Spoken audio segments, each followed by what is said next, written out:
आहे मिसळ पाव। त्यासाठी लागणारे साहित्य आहे 2 कांदे, 2 टोमॅटो, अद्रक, लसूण, जिरं आणि भाजून घेतलेले धने। हे सगळं साहित्य मिक्सर मध्ये वाटून घ्यायचं आहे। तसंच 2 बटाटे मी कुकरला उकडून घेतले, ते किसूनही घेतलेले। हिंग, चिंच आणि गूळ भिजत घातलेला आहे। मिसळ मसाला हा आमचा घाटी मसाला आहे आणि ही मटकी मी कुकरला 4 शिट्या करून उकडून घेतलेली आहे। त्याच्यामध्ये मी हळद आणि मीठ टाकलेलं आहे चवीनुसार। बाकीचं साहित्य तुम्ही बाजूला ठेवलं आहे। आपण मसाल्याची तयारी करून घेऊया। हे कांदे वगैरे जे आहेत ते मी माझ्या म्हणजे ह्याच्यानुसार प्रमाणात घेतलेले आहे। तुम्ही तुमच्या प्रमाणानुसार घेऊ शकता। आता मी हे सगळं मिक्सरमध्ये टाकून वाटून तुम्हाला दाखवते। हे मी वाटण करून घेतलेलं आहे। मी तसंच गॅसवरती टोप तापवत ठेवलेला। आता मी तेल वरते त्याच्यात। तेल तुम्ही तुमच्यानुसार टाकू शकता।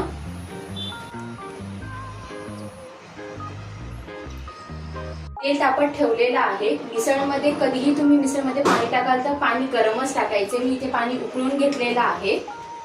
आता तेल छान तापवून घ्यायचं। तेल तापलं की कढीपत्ता टाकायचा आहे।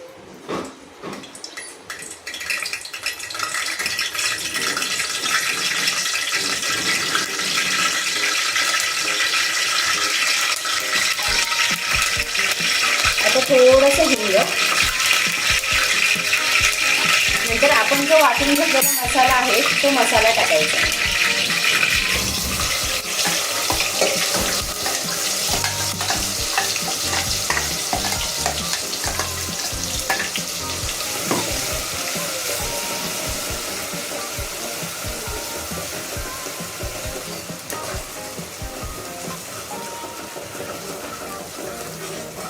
छान तेल सुटून द्यायचं आहे ह्याला।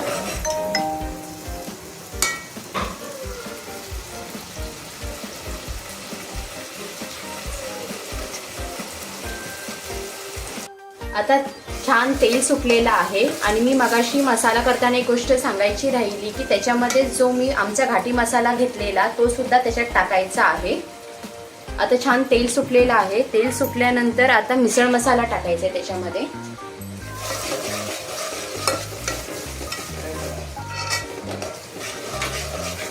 मिसळ मसाला टाकला की तुम्ही जो मी जो किसून घेतलेला बटाटा आहे तो तुम्ही उकळी आल्यानंतरही टाकू शकता किंवा आधीही टाकू शकता। मी आधी टाकते।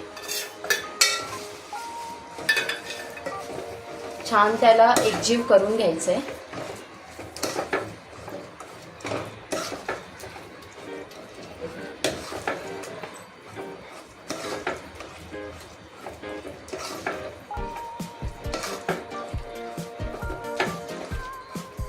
आता माझा बटाटा हा एकजीव झालेला आहे। आता हे जे आपण उकडून घेतलेली मटकी ज्याच्यामध्ये आपण हळद आणि मीठ टाकलेलं होतं चवीनुसार ते मी टाकते। आणि शिजून घेताना त्याचं जे पाणी असतं मटकीचं ते ओतून नाही द्यायचे, ते सुद्धा ह्याच्यातच टाकायचं आहे कारण त्याचे प्रोटीन्स त्या पाण्यामध्ये उतरलेले असतात।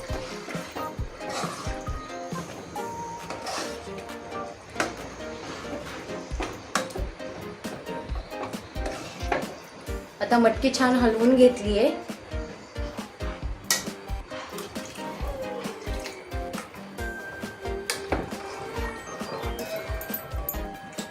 मी चवीनुसार आता मीठ टाकतेय। नंतर हे जे उकळून घेतलेलं पाणी आहे ते ऍड करते।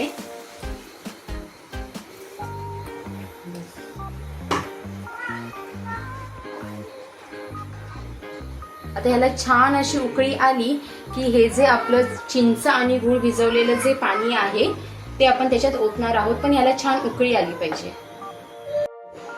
आता छान उकळी आलेली आहे। आता हे मी चिंच आणि जे गूळ भिजत घातलं होतं ते मी मॅश करून त्याचं पाणी घेतलं आहे आणि ते मी ह्याच्यात टाकते। चवीनुसार तुम्हाला किती आंबट गोड आवडतं त्या चवीनुसार हे करायचं। आता फ्लेम स्लो केलाय मी। छान आता उकळी आली की गार्निशिंगसाठी कोथिंबीर आणि आपली मिसळ तयार।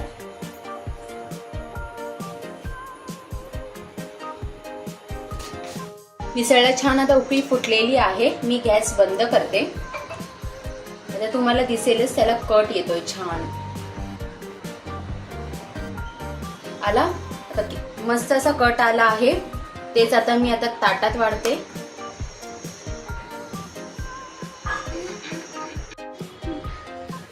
मिसळ आता तयार झाली आहे. त्याच्यासोबत मी पाव घेतलेत, फरसाण घेतलंय, कांदा घेतला आणि लिंबू आहे.